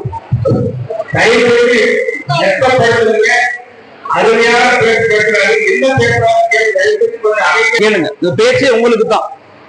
சமீபத்திய ஆய்வு என்ன சொல்லுதுன்னா, அடுத்த 10 வருஷத்துல மனித இனம் எப்படி ஆக போகுதுன்னா, ஒன்று இந்த உலகத்தினுடைய இன்பங்கள்ல அவங்க மூழ்கடிக்கப்படுவாங்க, கல்ச்சரலி மாற்றம் அடைவாங்க, ஒழுக்கம் ரீதியான மாற்றம், அவங்களுடைய அன்பு ரீதியான, அவங்களுடைய எல்லா ரீதியிலையும் கலாச்சார ரீதியாக மிகப்பெரிய ஒரு ஒழுக்க சீர்கேடு சமுதாயத்துல ஏற்படுது.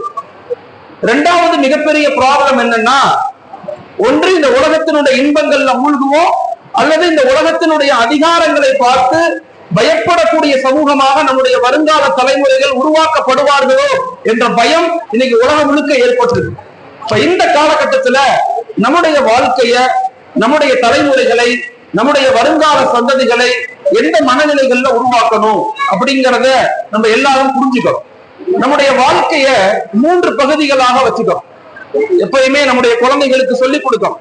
நம்முடைய வாழ்க்கைய 3 பகுதிகளாக வச்சுக்கணும். நம்ம வேக வேகமா இன்னைக்கு லைஃப் போய்கிட்டே இருக்குது, ஆனா எங்க போறோம்னு தெரியல. யாருக்குமே ஒரு நிம்மதியான வாழ்க்கை இல்ல.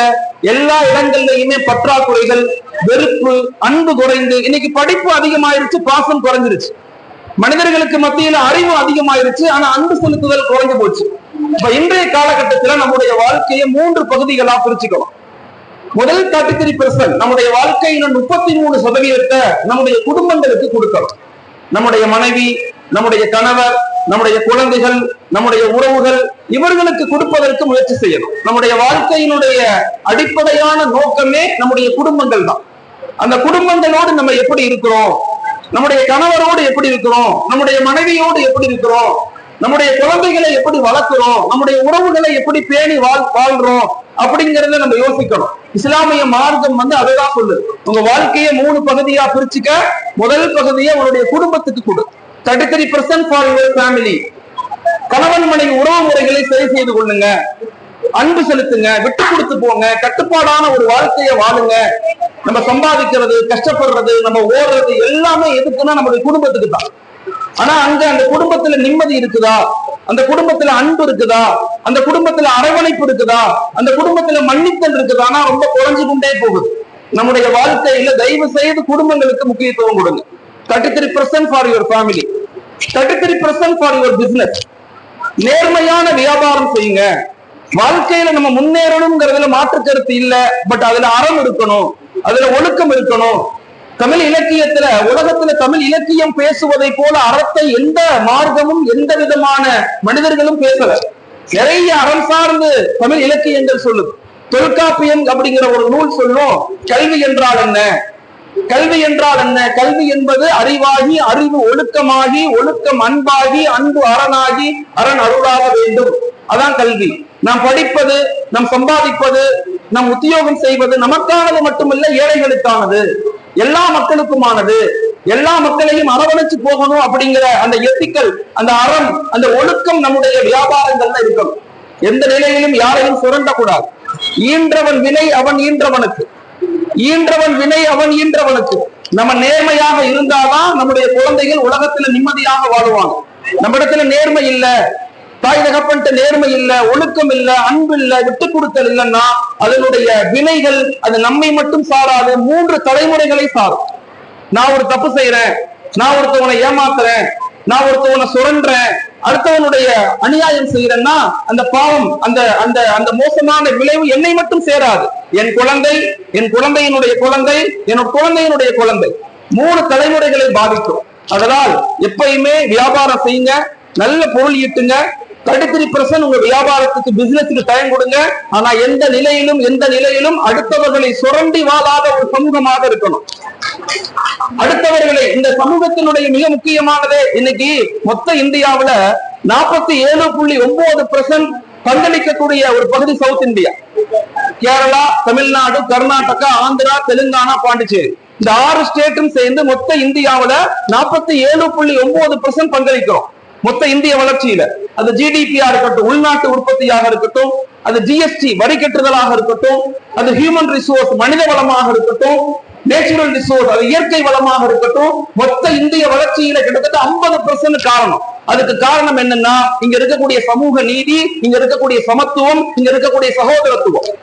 இந்த ஆழமான கருத்தியலை அடுத்த தலைமுறைக்கு நம்ம ரொம்ப கொண்டு போய் சேர்க்கணும்.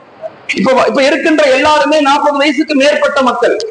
நாம அடுத்த தலைமுறையை எப்படி உருவாக்குறோம், அவங்களுடைய மனநிலைகள் இன்னைக்கு எப்படி இருக்குது, அவங்க மென்டலி பாதிக்கப்படுறாங்க, பிசிக்கலி பாதிக்கப்படுறாங்க, ஒழுக்க ரீதியாக பாதிக்கப்படுறாங்க, ஆன்மீக ரீதியாக பாதிக்கப்படுறாங்க.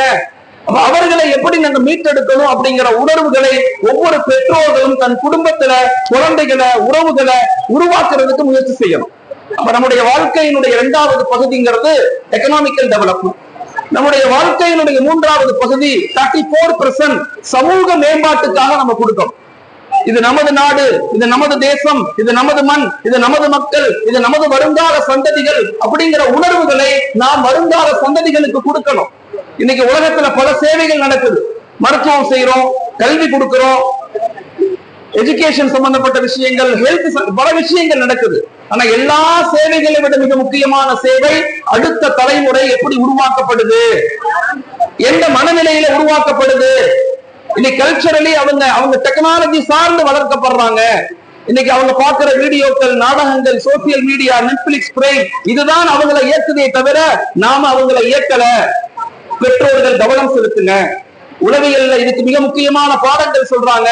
இஸ்லாமிய மார்க்கம் சொல்லக்கூடிய அடிப்படை இறைவனை நம்புங்க அப்படின்னு சொன்னதுக்கு பிறகு ஹஜ்ரத் ரசூலுல்லாஹி ஸல்லல்லாஹு அலைஹி வஸல்லம் சொன்ன இரண்டாவது விஷயம் சமூக நீதி, சமத்துவம், சகோதரத்துவம். மக்களுக்கு மத்தியில ஒற்றுமையாக இருங்க. ஏழையும் பணக்காரனும் ஒண்ணு, அடிமையும் ஆண்டானும் ஒண்ணு, கருப்பனும் வெள்ளையும் ஒண்ணு. எந்த நிலையிலும் அரபி அல்லாதவர்கள் உயர்ந்தவர்கள் அல்ல, அரபிகளும் உயர்ந்தவர் அல்ல, மனிதர்கள் அனைவர்களும் சமம் அப்படிங்கிற ஒரு ஆழமான கருத்தியலை மக்கள்கிட்ட கொண்டு போனாங்க. அந்த சமூக கட்டமைப்பை உருவாக்கணும்னா நம்முடைய வாழ்க்கையில ஒரு 34% நம்ம கொடுக்கணும். அதற்கு வீடுகள்ல நம்ம கவனம் செலுத்தணும். நான் எல்லா இடங்கள்லையும் பேசும்போது சொல்லுவேன், தயவு செய்து வருங்கால சமுதாயத்தை உருவாக்குங்க. ஒரு நேர்மையானவர்களாக, ஒழுக்கமானவர்களாக, சமூக நீதி, சமத்துவம் அப்படிங்கிற ஆழமான கருத்தியலை திரும்ப திரும்ப குழந்தைகளுக்கு கொடுங்க. ஒரு 4 விஷயங்களை வாழ்க்கையில பின்பற்றுங்க. ஒன்று, மக்கள் வாழ்க்கையில எப்பயுமே அன்பாக பேசுங்க, அதிகாரமா பேசாது. எல்லா மனிதர்கள்ட்டையும் அன்பாக நடந்து கொள்ளுங்க. அன்புதான் நம்மளை வெற்றி கொள்ள செய்யுமே தவிர அதிகாரம் ஒருபோதும் வெற்றி கொள்ள செய்யாது. யாரையும் கேவலமாக நினைக்காதீங்க. உலகத்துல அன்பு மிகச்சிறந்தது. அந்த அன்பை கொண்டுதான் சமூக மாற்றத்தை ஏற்படுத்த முடியுமே தவிர வெறுமன அறிவை கொண்டு, வெறுமன பொருளாதாரத்தை கொண்டு, வெறுமன கல்வியை கொண்டு மாற்றங்களை ஏற்படுத்த முடியாது. அன்பு மிக முக்கியமானது. மக்கள்கிட்ட பேசும்போது அன்பாக இருங்க, சிரித்த முகமாக இருங்க. ஒரு சஹாபி, ஒரு நண்பர் ஹஜ்ரத் ரசூலுல்லாஹி ஸல்லல்லாஹு அலைஹி வஸல்லம் கேட்டாங்க, நான் உங்க கூட சுவர்க்கத்துல இருக்கணும், என்ன செய்யணும்னு கேட்டாங்க. நபி ஒண்ணுமே சொல்லல, மனிதர்கள்ட்ட சிரித்து பேசுங்க, என் கூட சொர்க்கத்துல இருக்கலாம்னு சொன்னாங்க. மனிதர்கள்ட்ட சிரிச்சு பேசுங்க, மனைவிட்ட பேசுங்க, கணவர்கிட்ட பேசுங்க, குழந்தைகள்கிட்ட பேசுங்க, நண்பர்கள்ட்ட எல்லாத்தையும் சிரித்து பேசுங்க. இது முதல் பண்பு. இரண்டாவது பண்பு, நபியினுடைய மிக முக்கியமான இரண்டாவது பண்பு என்னன்னா அக்செப்டன்ஸ். தாய்மார்கள் கொஞ்சம் அமைதியா இருக்கல, நீங்க நிறைய ஒண்ணு நீங்க வந்து பேசுங்க, நான் பேசுறேன். இரண்டாவது பண்பு அக்செப்டன்ஸ், வாழ்க்கையை ஏற்றுக்கொள்ளுதல். எல்லாரும் வாழ்க்கையில ஒரே மாதிரி இருக்க மாட்டாங்க, எல்லாரும் வேற வேற மாதிரிதான் இருப்பாங்க. வாழ்க்கையை ஏற்றுக்கொள்ளுங்க. கிடைச்சத இழந்துட்டு கிடைக்காத ஒண்ணுக்காக இயங்கக்கூடாது. லைஃப்ல எல்லாத்தையும் ஏற்றுக்கொள்ள பழகுங்க. எப்ப நாம வாழ்க்கையை ஏற்றுக்கொள்ள பழகுறோமோ நிம்மதியான வாழ்க்கை கிடைக்கும். ஆய்வுகள் சொல்லுது, அடுத்த 10 வருஷத்துல 95% மக்களுக்கு மென்டல் ஹெல்த் டிசார்டர், மனநோய் வரப்போகுதுங்கிறான். மனநோய் வரப்போ 95% மக்களுக்கு. அதிலிருந்து விடுபடுவதற்கு மிக முக்கியமானது அக்செப்டன்ஸ். லைஃபை ஏற்றுக்கொள்ளுங்க, வாழ்க்கையை ஏற்றுக்கொள்ளுங்க. எனக்கு கொடுக்கப்பட்ட வாழ்க்கை சிறந்தது, என் மனைவி சிறந்தவர்கள், என் கணவர் சிறந்தவர், என்னுடைய வேலை சிறந்தது, என்னுடைய குழந்தைகள் சிறந்தவர்கள் அப்படின்னு சொல்லுங்க. அந்த அக்செப்டன்ஸ் எப்ப நமக்கு ஏற்படுதோ வாழ்க்கை இன்பமாக இருக்கும். சின்ன பிள்ளையா இருக்கும்போது எங்க ஊர்ல ஒருத்தவர் இருந்தார், காஜாபாயின்னு ஒருத்தவர் இருந்தார். ரொம்ப நல்ல மனிதர். பள்ளிவாசல்ல கூட்டுறது, துடைக்கிறது, இந்த வேலை செஞ்சுக்கிட்டு இருப்பார். யார்ட்டையும் எதுவும் காசு கேட்க மாட்டாரு. யாராவது அங்க வந்தாங்கன்னா அவங்க காரை துடைப்பாரு, அவங்களுக்கு தேவையானதை வாங்கி கொடுப்பாரு. எப்பயாவது கொடுத்தா வாங்கிக்குவார், அவரா கேட்க மாட்டார். ஆனா என்ன சொல்லுவாருன்னா, யாரை பார்த்தாலும் நான் ஹஜ்ஜுக்கு போறேன், துவா செய்யுங்க, நான் ஹஜ்ஜுக்கு போறேன், ப்ரே பண்ணுங்க அப்படின்னு சொல்லுவார் காஜாபாய். நாங்க சின்ன பிள்ளையா இருக்கும் போது, எனக்கு 10, 12, 13 வயசு இருக்கும் போது, அப்ப நாங்க என்ன செய்வோம்னா அவரை கேலி செய்வோம். காஜாபாய் எப்ப போறீங்க, எப்ப ஹஜ்ஜுக்கு போறீங்க, விளையாட்டுக்கு போட்டு பாஸ்போர்ட் கூட இருக்காது, இந்த அடுத்த வாரம் போயிருவேன், அதுக்கு அடுத்த இப்படிதான் சொல்லிக்கிட்டே இருப்பார். காஜாபாயோட எப்ப பார்த்தாலும் அவர் சொல்றது நான் ஹஜ்ஜுக்கு போறேன், துவா செய்யுங்கன்னு சொல்லுவார். ஒரு நாள் நான் படிச்சு முடிச்சு என்னுடைய பட்டமெல்லாம் முடிஞ்ச பிறகு நான் எங்க ஊருக்கு போனேன். ஒரு கிராமம், அது திண்டுக்கல் பக்கத்துல. அந்த ஊருடைய முக்கியஸ்தர்கள் தான் நான் கேட்டேன், எங்க காஜாபாயை காணமேன்னு கேட்டேன். கேட்ட உடனே பெண்கள் கொஞ்சம் அமைதியா இருக்கு. கேட்ட உடனே அவர் சொன்னாரு, அவரு மௌத்தா போயிட்டாருன்னு சொன்னார், இறந்து போயிட்டாரு. அவர் இறந்து போனோம்னு சொன்ன உடனே எனக்கு பெரிய ஆச்சரியம் எல்லாம் இல்லை, எல்லாரும் இறந்து தானே போவாங்க. ஆனா தலைவர் அழுதார், அந்த ஊர் தலைவர் அழுதார். நான் கேட்டேன், ஏன் அழுகுறீங்க? அவர் சொன்னாரு, மௌலானா ஹஜ்ஜாபா எங்க மௌத்தானார் தெரியுமா? ஹஜ்ஜில மக்கால போய் மௌத்தா போனார். இங்க மௌத்தாகல, மக்கால போய் மௌத்தா போயிட்டார். எனக்கு பெரிய ஷாக். எப்படி இது நடந்திருக்கும்? ஒண்ணுமே இல்ல, அவர்கிட்ட ஒரு சைக்கிள்ல, ஓட்ட சைக்கிள்ல வர்றாரு. நிறைய பேர் உம்ராவுக்கு போவாங்க, மக்காவுக்கு போவாங்க. எத்தனை தடவை? 10 தடவை, 20 தடவை. சில நேரங்கள் அங்க போய் இறந்து போகணும்னு மக்காவுக்கு போவாங்க, ஆனா இறக்க மாட்டாங்க, இங்க வந்து இறந்து போவாங்க. பல பேர் 50 தடவை 100 தடவை எல்லாம் போயிருக்கிறாங்க, நடந்திருக்கு. எனக்கு பெரிய ஆச்சரியம். அப்ப நான் கேட்டேன், எப்படி? இப்படித்தான் ஒரு தடவை பள்ளிவாசல கிளீன் பண்ணிக்கிட்டு இருந்தாரு, சுத்தம் பண்ணிக்கிட்டு இருந்தாரு. ஒரு கார்ல ஒரு மனிதர் வந்தார் தொழுகைக்கு. அவர் தொழுகை முடிச்சுட்டு போகும்போது இவர் போய் காரை போய் கிளீன் பண்ணார். அவர் போகும்போது கையை போய் கொடுத்து, நான் அடுத்த வாரம் ஹஜ்ஜுக்கு போறேன், துவா செய்யுங்கன்னு இருக்கார். வந்தவர் ஹஜ் கமிட்டி நடத்துறவர், மக்களை அனுப்புறவர். அங்க எந்த ஹஜ்ஜில போறீங்க, எந்த டிராவல்ஸ்ல போறீங்க? அது எனக்கெல்லாம் தெரியாது, அதெல்லாம் தெரியாது, நான் ஹஜ்ஜுக்கு போறேன். மக்கள்கிட்ட விசாரிச்சுட்டு இவரை கூட்டிக்கிட்டு போயிட்டார் வண்டியிலேயே. நான் அவரை போய் சந்திச்சேன். அவர் சொன்னாரு, நான் எத்தனையோ பேர்த்த நான் மக்காவை கூட்டி போயிருக்கிறேன், ஆனா இவரை மாதிரி ஒரு மனிதரை நான் பார்த்தது இல்ல. அவ்வளவு சேவை, அவ்வளவு ஹித்மத், அவ்வளவு பணிவிட செய்வாரு. எல்லா கிரிகைகள், எல்லா வேலைகளும் முடிஞ்ச பிறகு காபாவுக்கு வந்து 2 ரக்காத் தொழுதுட்டு அப்படியே மௌத்தா போயிட்டார். சில நேரங்கள்ல மனிதர்களை நாம் கேவலமாக பார்க்கிறோம். ரொம்ப சாதாரண மனிதன், சைக்கிள்ல போறான், ஒண்ணுமே இல்ல. இறைவனுடைய பார்வையில் எல்லா மனிதர்களும் சமம்தான். இறைவனுடைய பார்வையில் யார் உயர்ந்தவர்கள் சொன்னா, யார் இறைவனை பயப்படுகிறார்களோ, ஒழுக்கமாக இருக்கிறார்களோ, நேர்மையாக இருக்கிறார்களோ, அவர்கள் தான் ஆகச் சிறந்தவர்கள். நம்முடைய வாழ்க்கையில மிக முக்கியமானது சமூக கட்டமைப்பை உருவாக்கணும்னா நாம் பின்பற்ற வேண்டியது அக்செப்டன்ஸ், மனிதர்களை ஏற்றுக்கொள்ள பழகணும். 3வது, மனிதர்களை மன்னிச்சிடணும். யாரையும் தண்டிக்க ஆசைப்படக்கூடாது. இறைவன் நம்மளை மன்னிக்கணும்னா நாம் மனிதர்களை மன்னிக்கணும். இறைவன் நம்மளை நேசிக்கணும்னா நாம் மனிதர்களை நேசிக்கணும். இறைவன் நம்மளை விரும்பணும்னா நாம் மனிதர்களை விரும்பணும். 4வது, எல்லா நிலையிலும் சுயநலமாக இருக்கக்கூடாது, பொதுநலமாக இருக்கணும். எனக்கு என்ன கிடைக்கும், இதை செஞ்சா எனக்கு என்ன கிடைக்கும் நினைக்க கூடாது. மனிதர்களுக்காக, மக்களுக்காக, ஏழைகளுக்காக, இல்லாதவர்களுக்காக அந்த வாழக்கூடிய வாழ்க்கை இருக்குதே மிகச்சிறந்த வாழ்க்கை. அந்த வாழ்க்கையை சுயநலம் இல்லாம வாழக்கூடிய மனிதர்களுடைய லைஃப், நமக்கு இறைவன் எதுவும் செய்யாத மாதிரி தெரியும். ஆனா ஒரு காலம் வரும், அந்த காலத்தில் நம்முடைய குழந்தைகளை, நம்முடைய தலைமுறைகளை இந்த நாட்டினுடைய தலைவர்களாக இறைவன் ஆக்கி கொடுப்போம். எந்த நிலையில நாம நேர்மையாக, ஒழுக்கமாக வாழ்வியலை வாழ்றோமோ அந்த அளவுக்கு நிம்மதியான, சந்தோஷமான வாழ்க்கையை நம்ம வாழ முடியும். இன்றைய காலகட்டத்துல குழந்தைகளுக்கு அன்பை வெளிப்படுத்துங்க, மக்களை மன்னிக்க சொல்லி பழகுங்க. ஒரு ஆணுடைய தன்மை என்ன, ஒரு பெண்ணுடைய தன்மை என்ன சொல்லி கொடுங்க.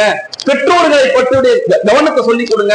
முன்னோர்களை மதிக்க கற்றுக் கொடுங்க. இதெல்லாம் பெற்றோர்கள் செய்ய வேண்டிய கடமை. இப்ப எல்லாருமே கலாச்சார மாற்றத்துல பெரியவங்க சின்னவங்க எல்லாரும் மாட்டிக்கிட்டோம். இதுல இருந்து சமூகத்தை மீட்டெடுக்கணும்னா ஒவ்வொரு தனி மனிதனும் அந்த இலக்கை நோக்கி நகரணும். அப்படிப்பட்ட சமூகமாக, அப்படிப்பட்ட தமிழ் மக்களாக, அப்படிப்பட்ட அறம் சார்ந்த சமுதாயமாக இறைவன் என்னையும் உங்களையும் ஆக்கி அல்வானாக. ஆமீன். அஸ்ஸலாமு அலைக்கும் வரஹ்மத்துல்லாஹி வபரகாத்துஹு. முதல் வணக்கம் உனக்கு, அனைவருக்கும் வணக்கம். நேரத்தில் அறிவு பெறுது ஒரு திறனாய்வாக இந்த நூல் வெளிவந்திருக்கிறது. எப்படி திருக்குறள் என்றால் வாழ்வியல் பொதுமறை, அதுபோல திருக்குறள் வாழ்வியல் சிறப்புரை. இந்த 2க்கு உரியவர் மு.க. ஐயர் பாட்சா அவர்கள். ஒரு 60 ஆண்டு காலம் திருக்குறளை தொய்ந்து உள்ள அதை பதியமிட்டு திருவள்ளுவருக்காக வாழ்ந்து திருக்குறள் தூதுவர் என்று பாரதத்தினுடைய ஜனாதிபதி அப்துல் கலாமால் பாராட்ட பெற்று பட்டம் வாங்கியவர். இப்போ தமிழ்நாடு அரசு தமிழ் செம்மல் திருவள்ளுவர் விருது வாங்கியவர்.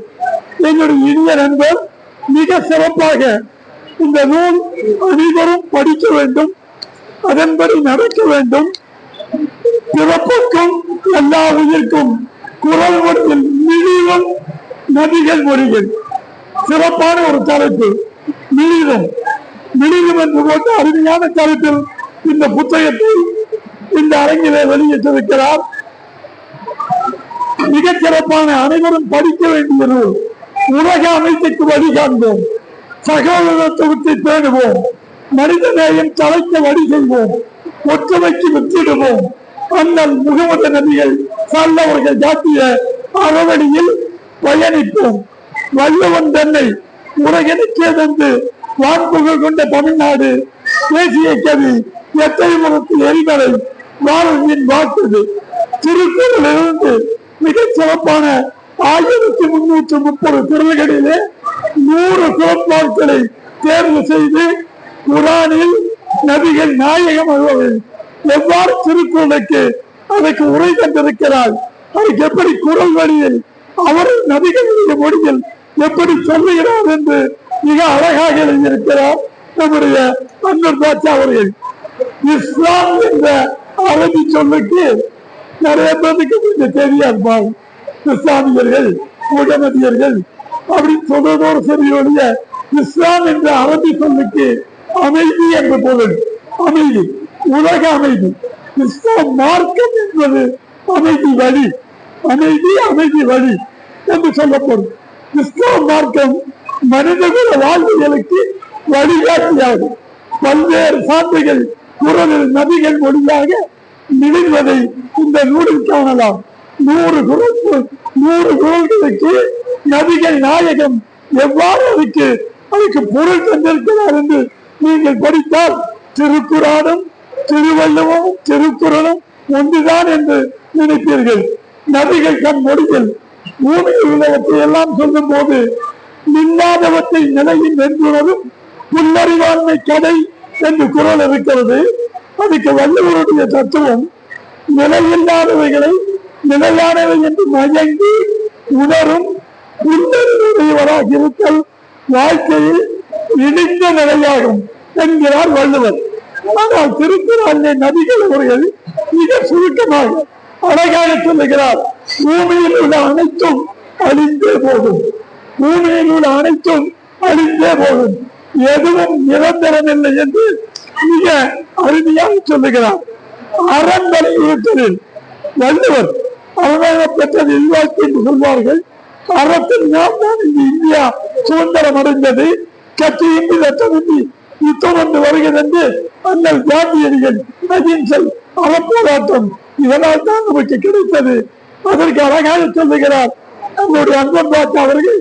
திருக்குறள் நம்முடைய எழுத்து ஒன்றும் வகையான அரவணை ஓவாது செல்வம் வாழலாம் செயல் பொருள். திருவள்ளுவர் சொல்லுகிறார், ஒருவன் தன்னால் என்றவரை வீண் பெருமை அடிக்காமல் இயன்ற வழிகளில் எல்லாம் இடைவிடாது நற்செயல்களை செய்தல் வேண்டும் என்கிறார் வள்ளுவர்.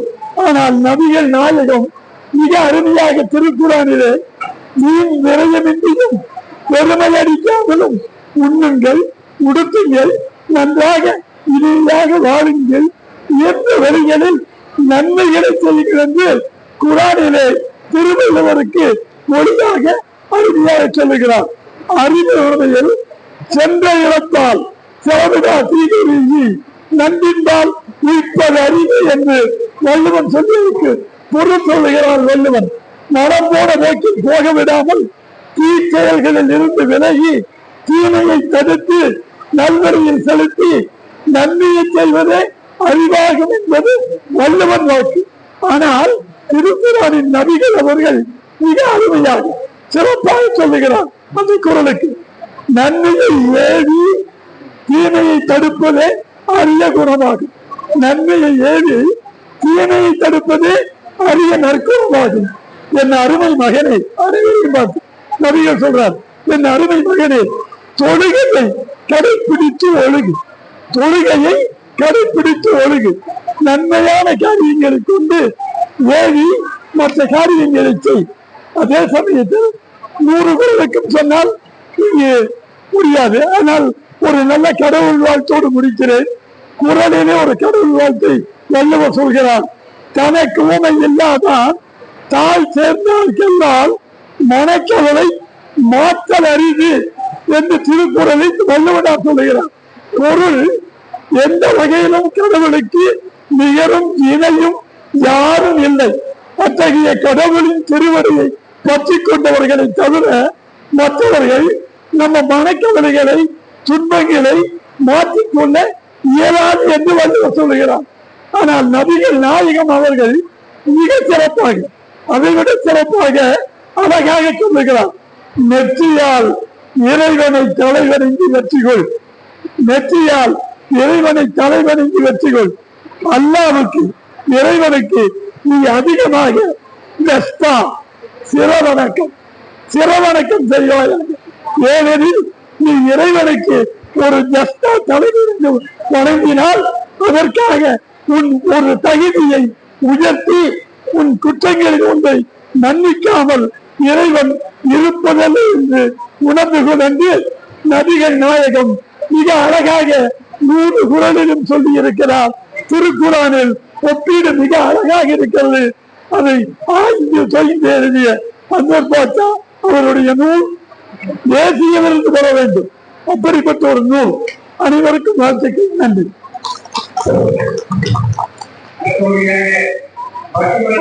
அனைவருக்கும் இனிய மாலை வணக்கம். நான் ஐயா வர சொன்னாரு அப்படின்னு சொல்லிதான் வந்தேன். பார்த்தா திடீர்னு நீங்க பேசுங்க அப்படின்னாங்க. பெரியவர்கள் சான்றோர்கள்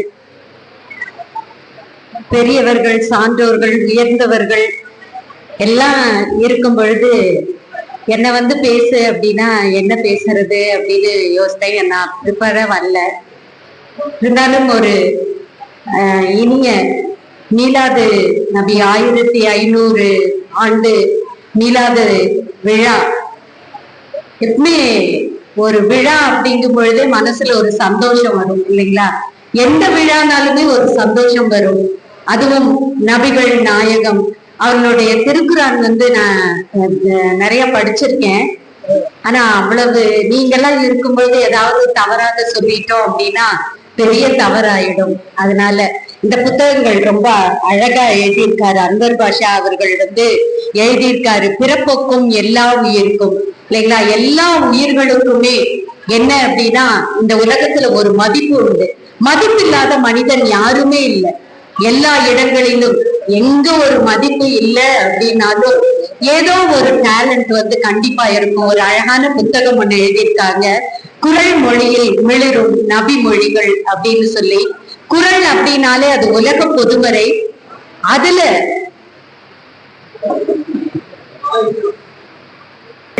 நாயகத்தினுடைய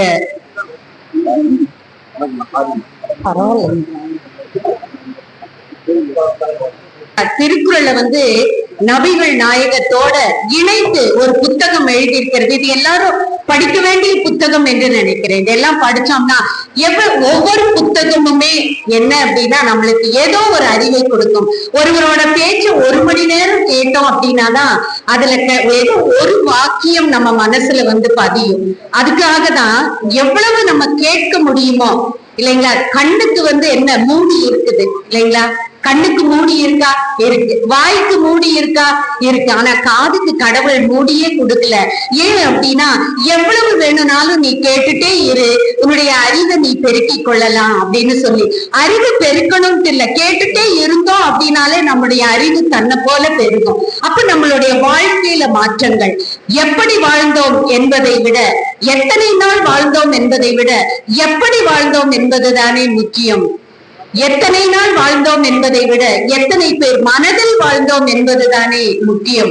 அது போல என்ன அப்படின்னா நம்ம எத்தனை நாள் வாழ்ந்தோம் என்பதை விட எத்தனை பேர் மனதில் வாழ்ந்தோம் என்பதற்காக கூட நம்ம சின்ன சின்ன காரியங்களை செய்தேதான் ஆகணும் இல்லைங்களா?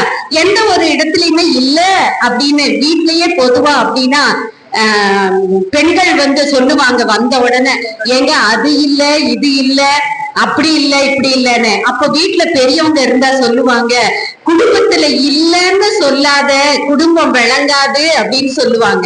வந்தோம்னா சொல்லுவாங்க, இன்னைக்கு அரிசி இல்ல, பருப்பு இல்ல, காசு இல்ல இல்லன்னு சொல்லாத குடும்பம் விளங்காது அப்படின்னு சொல்லுவாங்க. அப்ப ஒரு அம்மா ஒரு நகைச்சுவையா சொல்லுவாங்க. ஒரு அம்மா சாயந்தரம் வந்த உடனே சொல்லுவான், அவர் சொன்னாராம், இல்ல இல்லன்னு சொல்லாத குடும்பம் விளங்காது. அப்படியா? அப்ப நான் என்ன பண்றது? அரிசி டப்பா காலியா இருக்குது, பருப்பு டப்பா காலியா இருக்குது, என் மணி பர்ஸ் காலியா இருக்குது அப்படின்னு சொன்னாங்களாம். அப்படி எந்த ஒரு இடத்துலயுமே இல்ல அப்படிங்கிறது. அது மாதிரி மனிதன் அப்படிங்கும் பொழுது நம்ம எந்த சூழ்நிலையையும் நம்ம கிட்ட எதுவும் இல்லை அப்படின்னு எந்த இடத்திற்கு போனாலும் நம் எல்லாரும் ஒரு நாள் எல்லாருக்கும் வெறும் நினைவுகளாகத்தான் இருக்க போகிறோம். எப்பவோ ஒரு நாள் கண்டிப்பா நாம் எல்லாருக்கும் வெறும் நினைவுகளாக தான் இருக்க போகிறோம். இப்பொழுதிருந்தே அப்பொழுது நினைப்பதற்கு நல்ல நினைவுகளை பரிசளித்து செல்லணும் இல்லையா? நம்ம போனதுக்கு அப்புறம் நம்மள நினைக்கும் பொழுது நல்ல நினைவுகள் சில பேருக்கு நம்ம கொடுத்துட்டு போகணும். அதுதான் வாழ்க்கை இல்லைங்களா? எதுவுமே முயற்சி எடுக்கணும் அப்படின்னு சொல்லுவாங்க. ஒரு புத்தகம் எழுதுறது ஒரு பிரசவம் மாதிரி அப்படின்னு சொல்லுவாங்க. நூலாசிரியர்களை கேட்டோம் அப்படின்னா ஒரு புத்தகம் அப்படிங்கிறது ஒரு பிரசவம், ஒரு குழந்தை மாதிரி அப்படின்னு சொல்லுவாங்க. அந்த குழந்தை எப்படி வளர்கிறதோ அப்படி அந்த புத்தகத்தின் கருத்துக்கள் எல்லார் மனதிலும் வளர வேண்டும். அந்த குழந்தை நல்ல குழந்தையாய் வர வேண்டுமானால் அந்த புத்தகத்தின் கருத்துக்கள் நல்ல இடங்களாய், நல்ல விதைகளாய் மனதில் விழ வேண்டும். சில இடங்களில் தோற்று போகிறோம் இல்லையா? தோற்பதும் கூட சில சமயங்களில் நம் வாழ்க்கையில் நல்லதுதான் இல்லைங்களா? குடும்பத்தில் தோற்பது எவ்வளவு முக்கியம் தெரியுங்களா? தோற்பது எவ்வளவு பெருசு தெரியுமா? கணவன் மனைவி இடத்துல தோற்கணும், மனைவி கணவன் இடத்துல தோற்கணும், பெற்றோர்கள் பிள்ளைகள் இடத்துல தோற்கணும், பிள்ளைகள் பெற்றோர்கள் இடத்துல தோற்கணும். அதுதான் இந்த குடும்பம். நான் யாருக்கிட்டையும் தோற்க மாட்டோம் அப்படின்னா அது குடும்பம் இல்ல, அரசியல். தோற்று பாருங்களேன், எல்லா இடங்களிலும் நம்மளுக்கு வெற்றி. தோற்பது நம்ம என்னமோ ஒரு ஈகோவுக்காக நம்ம நிற்போம். ஆனா தோற்று போவது கூட வாழ்க்கையில் எவ்வளவோ நம்மள கெயின் பண்றதுக்கு நிறைய வாய்ப்புகள் நம்மளுக்கு இருக்குது இல்லைங்களா? எந்த இடங்களிலும் எந்த சூழ்நிலைகளிலும் நம்மளுக்கு கிடைக்கும் கருத்துக்களை நாம் பிரசவித்துக் கொண்டால் மைண்ட்ல மூளையில் அதை வச்சிட்டோம், மனசுல அதுக்கு கொண்டு வந்தோம் அப்படின்னா நல்ல கருத்துக்கள் நம்மளுக்கு கிடைக்கும். கடவுள் சொன்ன மாதிரி எந்த இடத்திற்கு சென்றாலும் நம்ம எப்படி வாழ்ந்தோம் என்பதை பார்க்கும் பொழுது எப்படி நம்மளுக்கு ஒரு வீட்டுல ஒரு அப்பா ஒரு நூலகம் ஒரு இடத்துல எரிஞ்சு போச்சான். அப்ப அங்க இருப்பவர்கள் சொன்னாங்களாம், ஒரு சமுதாயமே எரிந்து விட்டது அப்படின்னு சொல்லி. நம்ம இன்னைக்கு வீட்டுல எவ்வளவோ புத்தகங்கள் நம்ம படிக்கிறோம், நம்ம பிள்ளைகளுக்கு அந்த புத்தகங்களை படிக்க சொல்லி தரமா அப்படின்னு. வாசிக்கும் பழக்கங்கள் நேசிக்க கற்றுக்கொள்ளும். புத்தகங்களை நேசித்தால்தான் வாசிக்கும் பழக்கங்கள் வரும். அருமையான ஒரு புத்தகங்கள் வெளியீட்டு விழாவுக்கு வந்திருக்கோம். அந்த புத்தகத்தை எல்லாரும் படிப்போம். அந்த புத்தகத்தில் உள்ள கருத்துக்களை நாம் ஏற்றுக்கொள்வோம். அதன்படி நம்ம வாழ்ந்தும் காமிப்போம். எங்கேயோ இருந்து பிறந்த அன்னை தெரசா வாழ்ந்தாங்க அப்படின்னு சொல்றோம், அப்துல் கலாம் வாழ்ந்தாங்கன்னு சொல்றோம், நபிகள் நாயகம் வாழ்ந்தாருன்னு சொல்றோம், இயேசுநாதர் வாழ்ந்தாருன்னு சொல்லிட்டே நம்ம வாழ்க்கையை கழித்து விடாம நம்மளுக்கு பிறகு நம் சந்ததி, நம் சமுதாயத்தினர் இவங்களும் வாழ்ந்தாங்க, என் பேரை சொல்லி வசந்தியும் வாழ்ந்தாங்கன்னு சொல்றது எவ்வளவு சந்தோஷம் இல்லையா? அப்படி வாழ்வதற்கு நம்ம இயேசுவை போல, அல்லாவை போல, கலாமை போல, தெரசாவை போல வாழாவிட்டாலும் நமக்கு அடுத்தவர்களுக்கு நம்ம சொல்றோம் அமெரிக்கா பாரு, ஜப்பான பாரு, ஆஸ்திரேலியா பாரு, அப்படியாக்கோ இப்படி இல்ல. ஜன்னலை திறந்து பாருவோம், சொந்த சகோதரன் டிச்சில் இருக்கான், அவனை தூக்காம நீ ஆஸ்திரேலியாவை பத்தி அமெரிக்காவை பத்தி பேசி படிச்சு என்ன பிரயோஜனம் இல்லையா? நம்ம அடுத்து இருக்கும் ஏழைகளையும் நமக்கு அடுத்து இருக்கும் சகோதரர்களையும் நேசிக்க கற்றுக்கொண்டால் நல்லதொரு சமுதாயம் நம்மால் படைக்க முடியும். நல்ல ஒரு சமுதாயம் படைக்க வேண்டும் அப்படின்னா நம்ம மற்றவர்களை நேசிக்க கற்றுக்கொள். உன்னை போல் பிறனை நேசி என்று சொல்வது போல நம்மளுக்கு ஆதாரம் இருக்கும் பொழுது நம்ம சாப்பிட்டு நாளைக்கு வேணும்னு வைக்காம இன்னைக்கு சாப்பாடு இல்லாம இருக்காங்களே அவங்களுக்கு நீ கொடுத்து பாரு, அதுதான் உன்னோட வாழ்க்கைன்னு சொல்லி நபிகள் நாயகம் ரொம்ப அழகா சொல்லுவார்ல. அது மாதிரி நம்மளுக்கு கொடுக்கப்பட்டத, நம்மளுக்கு கிடைச்ச ஆதாரத்தை மட்டும் இல்ல, அறிவை கூட மத்தவங்களுக்கு கொடுத்து பாருங்க, நிறைய இடங்களுக்கு அது போகும். அது போல எங்க நம்ம இருக்கோம் அப்படிங்கறத விட எப்படி நம்ம இருக்கோம் அப்படிங்கிறது தான் முக்கியம். அதனால இந்த புத்தக வெளியீட்டு விழாவுக்கு வந்தது எனக்கு ரொம்ப மகிழ்ச்சி. இந்த மிலாது நபி விழாவுக்கு வந்தது மிகுந்த மகிழ்ச்சி. இங்க வந்தது நல்லது அப்படின்னு எனக்கு மட்டும் இல்ல எல்லாருக்கும் தெரியும். இந்த புத்தகங்கள் ஐயா எல்லாருக்கும் கொடுத்தீங்கன்னா நாங்களும் படிச்சு இந்த புத்தகங்களா கொடுக்காம எங்கேயாவது பேசும் பொழுது இந்த கருத்துக்களை மற்றவர்களுக்கு சொல்வதற்கு எங்களுக்கு ஒரு விழிப்புணர்வுக்காக இந்த புத்தகங்களை எங்களுக்கும் கொடுத்தீங்க அப்படின்னா ரொம்ப சந்தோஷப்படுவோம்ங்கய்யா. எல்லாரும் இந்த புத்தகத்தை படிச்சுப்போம். அதே மாதிரி நம்ம வீட்டுல கூட ஆண்கள் பெண்கள் வீட்டுல இருக்கோம், ஓய்வு நேரத்துல நிறைய இந்த மொபைல தயவு செய்து பிள்ளைகளும் நீங்களும் தயவு செய்து விட்டுருங்க. மொபைல்ல புத்தகம் இருக்கே நான் படிச்சுக்கிறேன்னு சொல்லாதீங்க. புத்தகத்தை கையில் வைத்து படிப்பது மனதிற்கு எவ்வளவு ஆறுதல் தெரியுமா? புத்தகத்தை தொட்டு தொட்டு பார்த்தால் மனதை கடவுள் தொட்டு தொட்டு நேசிப்பாராம். அதனால வாசிக்கும் பழக்கத்தை நீங்கள் மட்டுமல்ல உங்கள் பிள்ளைகளுக்கும் நீங்கள் கற்றுக் கொடுத்தீங்கன்னா நாங்க ரொம்ப சந்தோஷப்படுவோங்க. இன்னைக்கு நாங்க ஸ்கூல்ல எங்க பிள்ளைங்களுக்கு சொல்லி தரோம். லைப்ரரி முந்தியெல்லாம் நிறைய இருக்கும் நம்ம படிக்கும் போதெல்லாம், இப்பெல்லாம் லைப்ரரி இல்ல. என் பிள்ளைங்களுக்கு அவன் 12th படிக்கிறான், 17 வயசு ஆயிடுச்சு. நான் சொல்லுவேன், புத்தகத்தை படி, மொபைல பாரு, வேண்டான்னு சொல்ல. புத்தகங்கள் நிறைய புத்தகங்களை படி, உன்னை அறியாமையே நீ அறிவாளி ஆயிருவ அப்படின்னு சொல்லுவோம். இன்னைக்கு நம்ம வயது எப்படி இருக்குன்னு தெரியல. இனியாவது வாசிக்கும் பழக்கத்தை கொண்டு வந்தோம் அப்படின்னா இனி வரும் சமுதாயம் நம்மளை பற்றி பேசும், நாமும் இந்த சமுதாயத்தை பேசுவோம் என்பதை வாய்ப்பளித்த உள்ளங்களுக்கு நன்றி கூறி விடைபெறுகிறேன். நன்றி, வணக்கம்.